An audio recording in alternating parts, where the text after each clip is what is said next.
Un plaisir de vous retrouver sur Tout TV Africa pour le tour de l'actualité sociopolitique africaine. Bienvenue à tous. La Russie marque sa présence au Nigeria.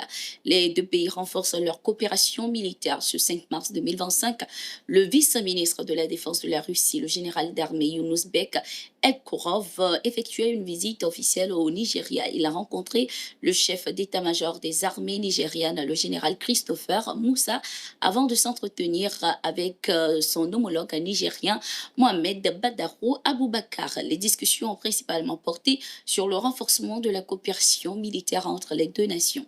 Les parties se sont déclarées satisfaites des avancées en matière de coopération militaire technique et ont évoqué les prochaines étapes pour approfondir ce partenariat stratégique. Rappelons que le Nigeria est confronté à des incursions terroristes depuis plusieurs années. Face à cette menace, le gouvernement nigérien a opté pour une diversification de ses partenariats militaires. En 2024, lors d'une rencontre avec son homologue russe, le ministre des Affaires étrangères du Nigeria avait affirmé la volonté de son pays de renforcer sa collaboration avec la Russie, qui s'impose désormais comme un acteur clé dans la lutte contre le terrorisme en Afrique. La Russie apporte et continuera d'apporter une contribution constructive aux efforts des Africains et de la communauté internationale pour stabiliser la région du Sahara-Sahel. Elle aidera les pays de la région à renforcer les capacités de leurs forces armées et des autorités chargées du maintien de l'ordre afin de contrer les menaces persistantes, avait assuré Sergei Lavrov.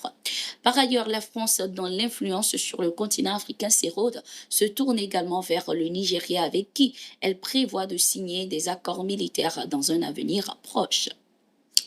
L'activiste Souleymane Gbagbo Koné a rejoint le Burkina Faso. Ce déplacement dans le pays des hommes intègres fait suite à une invitation du capitaine Ibrahim Traoré, président du Faso.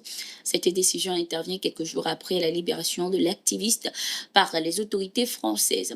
Selon la partie française, son arrestation était motivée par des raisons administratives. Cependant, cette explication a été vivement contestée par les analystes africains qui estiment que Souleymane Gbagbo Koné a été ciblé en raison de son soutien à l'Alliance des États du Sahel, une confédération avec laquelle la France entretient des relations tendues. La mobilisation populaire en sa faveur ainsi que l'absence de preuves tangibles ont largement contribué à sa libération. Son départ s'est effectué depuis l'aéroport Charles de Gaulle à Paris. Rappelons que pour Souleymane Gbagbo Koné, cette installation au Burkina Faso représente une opportunité unique de se repositionner sur l'échiquier politique tout en bénéficiant d'un climat propice à la réalisation de ses ambitions. Direction la Guinée-Bissau. Après avoir annoncé sa candidature à l'élection présidentielle, le président Umaro Sissoko Embalo revient à la charge et précise que son départ après un seul mandat aurait été une trahison envers son pays. Dans une interview exclusive accordée à nos confrères de la chaîne de télévision RT en français, il a expliqué que la Guinée-Bissau manque d'une classe politique bien formée capable de diriger le pays. Selon lui, sa gouvernance a permis de sortir la nation de l'instabilité et de la remettre sur la scène internationale. Il estime qu'un deuxième mandat est nécessaire pour former une nouvelle génération de dirigeants compétents. La Guinée-Bissau traverse une période agitée, rappelons-le, marquée par une tentative de coup d'État en décembre 2023. Dans ce contexte, le président a annulé les législatives initialement prévues en novembre 2024, évoquant des difficultés logistiques et financières. Embalo se dit également confiant pour la présidentielle de 2025 et vise une victoire dès le premier tour. Il faut rappeler qu'une mission de la Communauté économique des États de l'Afrique de l'Ouest, CEDEAO, est en visite dans le pays entre le 21 et le 28 février pour aider à résoudre le conflit politique autour de la fixation d'une date pour la présidentielle est repartie du pays suite à des menaces d'expulsion proférées par le président Umaro Sissoko Embalo.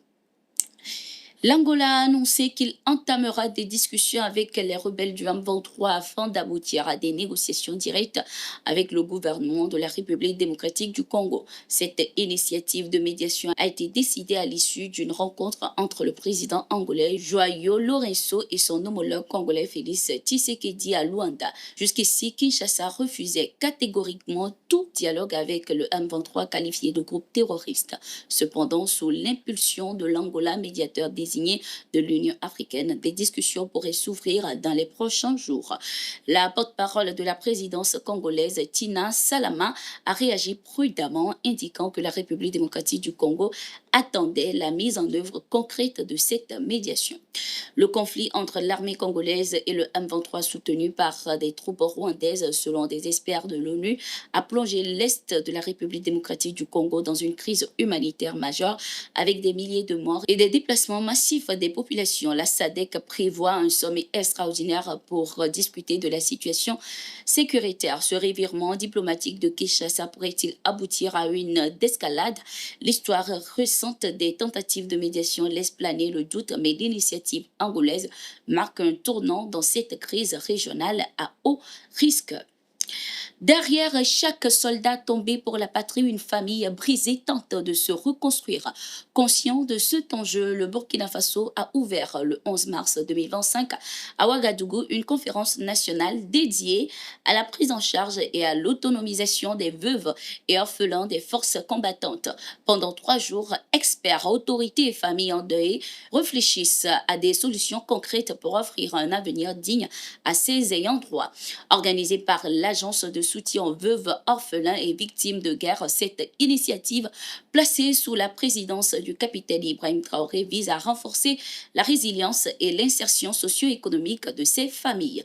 Le ministre de la Défense, le général Célestin Simporé, a rappelé l'urgence d'un accompagnement global allant du soutien moral à la stabilité financière. Loin des simples promesses, des actions concrètes sont attendues. Dans un communiqué daté du 12 mars 2025, la présidence du Faso informe que le chef de l'État burkinabé échangera directement ce 13 mars avec les veuves et orphelins pour écouter leurs doléances et annoncer des mesures de soutien.